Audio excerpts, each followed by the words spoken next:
కాశీనాయన ఆశ్రమంలో కూల్చివేతలపై దేవాదాయ శాఖ మంత్రి ఆనం రామనారాయణ రెడ్డి అసెంబ్లీలో కీలక ప్రకటనలు చేశారు.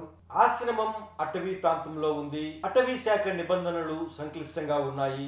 దురదృష్టవశాత్తు అటవీ శాఖ వారు ఆశ్రమాన్ని కూల్చివేశారని, కాశీనాయన ఆశ్రమాన్ని దేవాదాయ శాఖలోకి తీసుకోవాలని ఆదినారాయణ రెడ్డితో పాటు ఇతర ఎమ్మెల్యేల నుంచి ప్రతిపాదనలు వచ్చాయని, సీఎం చంద్రబాబు నాయుడుతో సుదీర్ఘంగా చర్చించి మంచి నిర్ణయం తీసుకుంటామని ఆయన ప్రకటన చేశారు.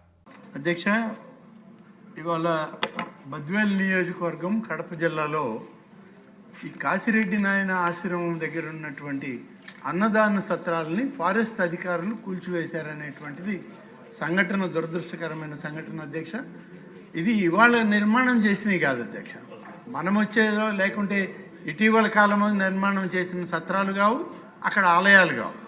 ఇవన్నీ కూడా పురాతనంగా ఉన్నాయనేటువంటి సమాచారం మనకు వచ్చింది అధ్యక్ష. ఇవన్నీ జరిగిన తర్వాత కూడా వివరాలు తెప్పించాం. కానీ అధ్యక్ష, ఫారెస్ట్ అధికారులు ఇది ఎప్పటికప్పుడు వాళ్ళకి అప్డేట్ అవుతూ ఉన్నాయి అధ్యక్ష. గతంలో ఇది నార్మల్ ఫారెస్ట్గా ఉండేది, తర్వాత రిజర్వ్ ఫారెస్ట్ అయింది, తర్వాత వైల్డ్ లైఫ్ శాంక్చురీ, ఇవాళ టైగర్ జోన్ అని, ఇలా రకరకాలుగా వాళ్ళు దాన్ని పెంచుకుంటూ పోతున్నారు అధ్యక్ష. కాబట్టి దీని రిస్ట్రిక్షన్స్ టైం టు టైం ఇది మారినప్పుడంతా అవి పూర్తిగా ఆ నిబంధనలను అమల్లోకి వచ్చి అసలు ఒక మనిషి గుడి దగ్గరికి పోవాలన్నా కూడా అనుమతి ఫారెస్ట్ అధికారి ఇవ్వాల్సిన పరిస్థితి అధ్యక్ష. నేను రాజశేఖర రెడ్డి గారు చెప్పింది, మన శాసనసభ్యులు చెప్పింది ఒక వాస్తవం ఉంది అధ్యక్ష. శ్రీశైలం దేవస్థానంలో ఇటీవల మహాశివరాత్రి ఉత్సవాలకి ప్రభుత్వం తరఫున పట్టు వస్త్రాలు ఇవ్వడానికి నేను వెళ్తే అక్కడ ఫారెస్ట్లో ఇంకో అమ్మవారి యొక్క ఆలయం ఉంది అధ్యక్ష. అక్కడికి పోవాలంటే నాకు అనుమతి లేదన్నారు అధ్యక్ష.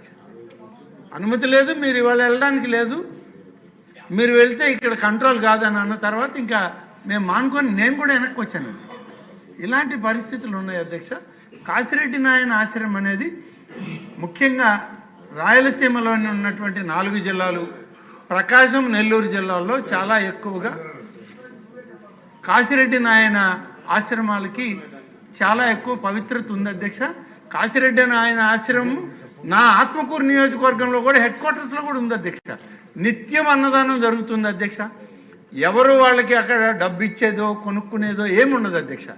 ఎంతమంది వెళ్ళనివ్వండి, రోజుకు 10,000 20,000 మంది పోతూ దారిలో కూర్చున్నా వాళ్ళు భోజనం పెడతారు అధ్యక్ష. 1,00,000 మందికి పైన ప్రతిరోజు మెయిన్ ఆశ్రమాల దగ్గర ఈ యొక్క అన్నదానం జరుగుతూనే ఉంటుంది. ఈ అవధూతలు అనేటువంటిది వెంకయ్య స్వామి గారి అవధూత యొక్క ఆశ్రమం కూడా మాకు ఉంది అధ్యక్ష. నెల్లూరులో ప్రత్యేకంగా గొలగముడి సర్వేపల్లి నియోజకవర్గంలో ఉంటుంది. అవధూతలు అనేటువంటి వాళ్ళు చాలా పవిత్రంగా వాళ్ళని కొలిచేటువంటి అనేక వందల వేల కుటుంబాలు ఉన్నాయి అధ్యక్ష. కానీ దురదృష్టం ఈ అటవీ నిబంధనలు అనేటువంటివి వచ్చి ఇటువంటి ఆశ్రమాలను కూలగొట్టే పరిస్థితి అధ్యక్ష. మనం కొత్త పర్మిషన్ ఇవ్వట్లే, ఉన్న వాటిని కూలగొట్టడం అనేది చాలా దారుణం అధ్యక్ష. ఇప్పటికే ప్రభుత్వ దృష్టికి వచ్చింది. దాన్ని ఆదినారాయణ రెడ్డి గారు కానీ, మిగిలిన మన చరితమ్మ గారు, అలాగే రాజశేఖర రెడ్డి గారు, ఉగ్గర నరసింహారెడ్డి గారు చాలామంది నిన్న కూడా నన్ను కలిసి చెప్పడం జరిగింది అధ్యక్ష.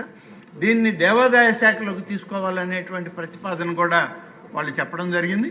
నేను గౌరవ ముఖ్యమంత్రి గారి దృష్టికి తీసుకెళ్ళి వీటి విషయాలన్నీ తెలుసుకున్న తర్వాత మళ్ళీ మీకు ద్వారా గౌరవ సభ్యులకి సమాచారాన్ని అందిస్తాను అధ్యక్ష.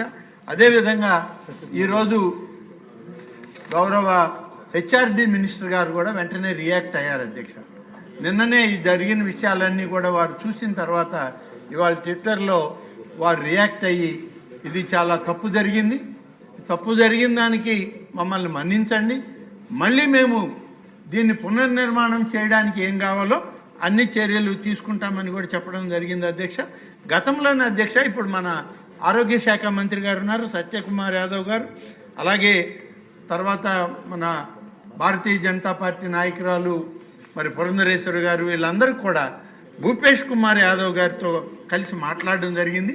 త్వరలో ఇప్పుడు ఈ విషయాన్ని కూడా పెట్టి శాసనసభలో ఉన్నటువంటి ఇంతమంది శాసనసభ్యుల యొక్క మనోభావాలు దెబ్బతిన్నాయంటే అధ్యక్ష, లక్షలాది కుటుంబాలు ఆ ప్రాంతాల్లో మనోభావాలు దెబ్బతిన్నాయి అధ్యక్ష. కాబట్టి దీని మీద ప్రత్యేక శ్రద్ధ తీసుకొని అవసరమైతే దేవాదాయ శాఖ ద్వారా ప్రభుత్వం ద్వారా ముఖ్యమంత్రి గారి అనుమతితో భవిష్యత్ కార్యక్రమాలు నిర్వహించడానికి ఏం చేయాలో అవన్నీ చర్యలు తీసుకుంటానని చెప్పి తమ ద్వారా గౌరవ సభ్యులకు తెలియజేస్తున్నాను అధ్యక్ష.